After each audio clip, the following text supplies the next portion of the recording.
Good morning, Vietnam. Yeah, let's do the NASA bullshit. Once and for all. Uh, Still needed apparently. Okay, the moon landing is the is the biggest bullshit story ever told to humanity. Okay, people jumping on the moon. Okay, and dancing and laughing. Okay. Yeah, I said in another video about the spacesuit being pressurized at the pressure where a human being can live. It's impossible in vacuum and in this design of the suit's made out of fabric. Okay, the laws of physics doesn't work like this. The pressure inside will push the fabric outside, and outside there is vacuum. There is no counter pressure, like it's zero. So the suit cannot behave like you see in the moon mission or in the space mission. Okay, it doesn't work like this. Reality doesn't work like this. Go Google vacuum chamber and see what happened when they put stuffs inside and they put them in vacuum. You can see it. It's common science. It's the laws of physics. Okay, the space suits are not obeying the laws of physics. Okay, atmospheric pressure is like when big fat man, okay, stepping on your palm. Okay, it's that kind of pressure. It's a huge. Okay, it's a huge. Even if they tell you the space suits are a third of atmospheric pressure, which is also ridiculous. How those astronauts are living under one atmospheric pressure in their space station and everything, and then they go third. Okay, third outside, third pressure, enriched in oxygen. Okay, yeah, we will talk about this bullshit. Okay, so I said that the suit they don't behave like they should. They should be in vacuum. In vacuum, the guy turns into a balloon. Okay, he cannot move. It's not doable. Okay, the kind of suit that they should have is those. If you remember, in the 80s, there was those people going very deep in the ocean, and they had those metallic, articulated, like exometallic suit to go into high pressures. Okay, this is what they should have. They should have a metallic stuff that contain the atmospheric pressure vacuum. It's kind of an inverted situation, but this is what they should have, not a fabric one. Okay, it cannot work. Reality doesn't work like this. Okay, if you want to have an idea about the atmospheric pressure versus vacuum, there is videos on YouTube where tanks, tanks of the trucks, the big tanks to transport fuel and stuff, they put vacuum in them. That means they connect them to a pump and they start sucking the air out of this tank, stainless steel.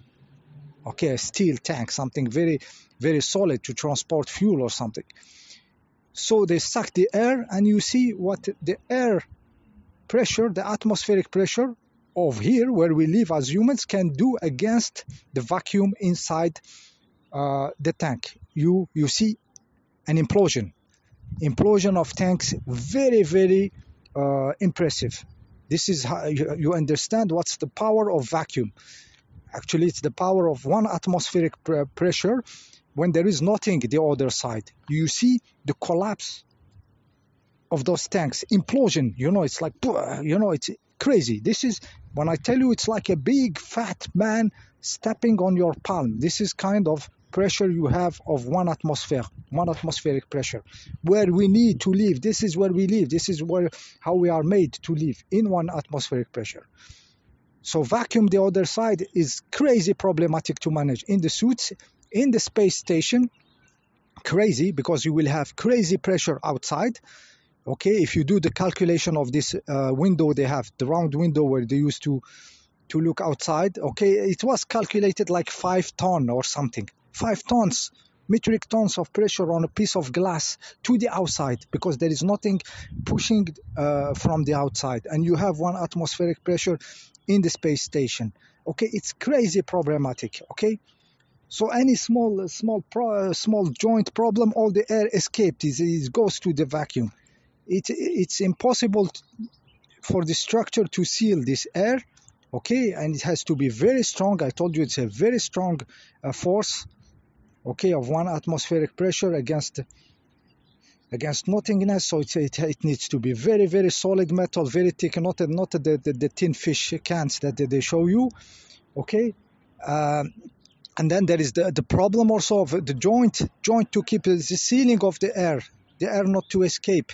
And those joints are under terrible,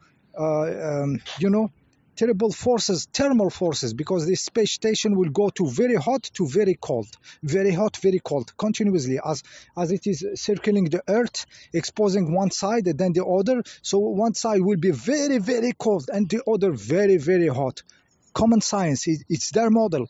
Okay, there is no material that can keep the ceiling of this window there, expanding and expanding thousands and thousands of time. Very cold, very hot, very cold, very hot, very cold. Those materials don't exist. The stuffs get destroyed, break. Even the metallic fatigue, the metal fatigue happens, cracks happens in hot, cold, hot, cold, hot, cold. This is what they are dealing with in this space station. Okay, impossible shit. They are telling you impossible shit. Okay, look then those faggots there. Okay, look how they look. Okay, look how they are well shaved, well dressed. Okay, I have a washing machine. I can dry my clothes outside in the sun, in the fresh air. I have shaving. Everything behave normally under gravity. And I look myself and they look like photo magazine, and me I look like a what? Fuck, what is this? This is not normal. They cannot be like this in space, in very stressful situation. I tell you how many stresses there is there. You know, the dust in your apartment, in your house, it's your skin. Big part of the dust is human being losing bits of skin, bits of his own body. But this dust goes to the earth. Okay, it goes because of gravity, goes down, so you can broom it. Okay, those doesn't exist in space station. All these small particles, they float around. How do you keep the air quality there in the space station? Imagine the flow of air. You need a big flow of air to take all the particles, otherwise you will see them floating around. Okay, and then the danger of breathing those stuffs, breathing a piece of your nail. You know, when you clip your nail falls down. But in space station, a small bit of nail can float around. You are sleeping and you breathe it, and it's in your lung. A hair can go in your lung.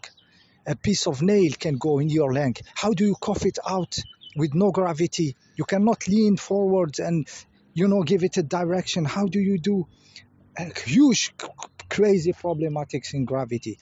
The biology of the humans is not made to be in a zero gravity, guys. When you swallow the food has to have a direction to go.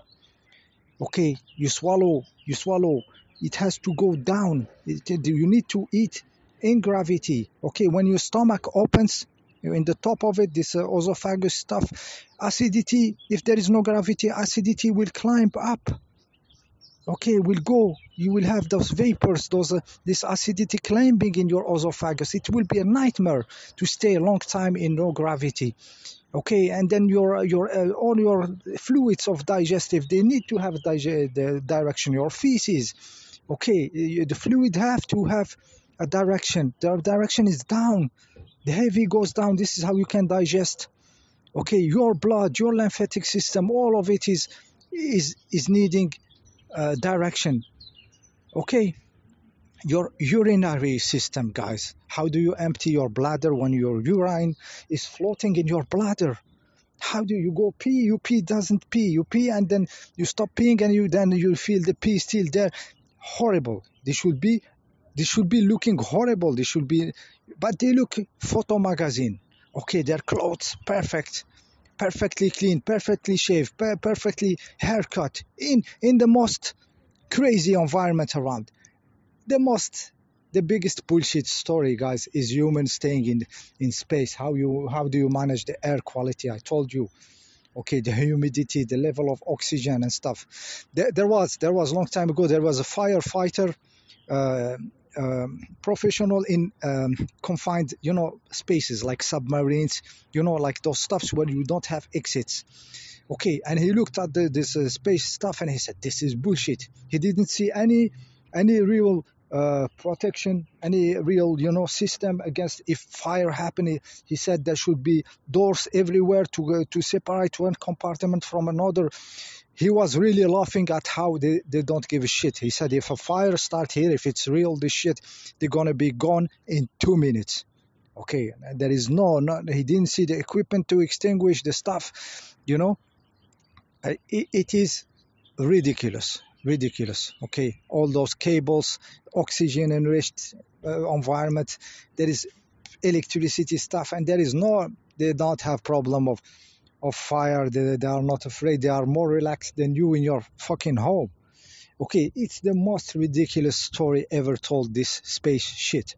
Okay, at certain moment I was looking at those the photos of the moons of Jupiter or Saturn, one of those two big planets, and the photos of those moons between brackets, they were obviously photos of small balls, small metallic balls, or so small marbles, small, macro photos. Macro photo, when you zoom on a small object to make it look big. So it was obviously a macro photo of a small metallic ball.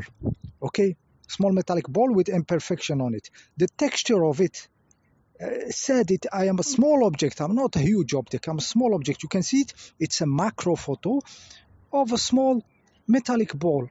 And they tell you there is rivers there. You know what I see on this metallic ball? Red pen lines. Somebody drew with the red pen lines on it, like it's a river of, they like a river of acid, rivers of mercury. They invent mythology of what everyone has different river of something. They like to invent stories. So there were red rivers on this moon, but it was drawn on this small ball of metal. You can see that the red line goes up and down over those small imperfections. It's not a river. Okay, it's a pen. So I said, this is a macro photo of a small metallic ball, and those are red lines drawn with the pen. I told NASA to do a little bit effort. Okay, this was some years ago. Now they will digitalize them and everything. But at certain moment, before, I'm sure there was some, some drawer like this. You open and you find all the small balls. This is Jupiter. This is Uranus. This is okay. And you find the model, the small, and then they take picture, and they have a model. Okay, before computing and stuff, they had them physically. Okay, so I told them this is a macro photo of small ball. Okay, really, with the pen, red pen on it. Okay, that was it. Okay, ridiculous. When they put this video of the moon getting across the planet Earth, like supposedly they film it, and they show 4 frames. I was there in the NASA YouTube channel when they just put it, and the people were mocking them so hard. I laughed crazy. Nobody was believing this shit. Okay, the 4 frames of the moon crossing, like you see the dark side of the moon. You know what NASA did? They took out this video. I was there live when they just put it, and all the comments starting, and me, I was commenting, do a little bit effort with the money and shit. All the money that you take, and the NASA took out this bullshit video. Okay. It was live. They took it alive out of it. It was too much mocking. People went too crazy. It was very, very funny moment. Okay, many bullshit, guys. I may come back in another video, maybe about the satellite. Okay, it's a big bullshit. This one is very big bullshit. And second layer of bullshit, people talking about balloon. Na5a is telling you it is balloons. Okay, ridiculous. It's all signals that go up and then you reflect it down back, or possibly even following the structure of space-time itself. It's in space-time, it's a direct line, but we perceive it as being up, but this is beamed somewhere in the south of Africa, and you catch it at this angle. Okay, I leave it for another video. The satellite bullshit. I will get back to satellites. See you in the next video.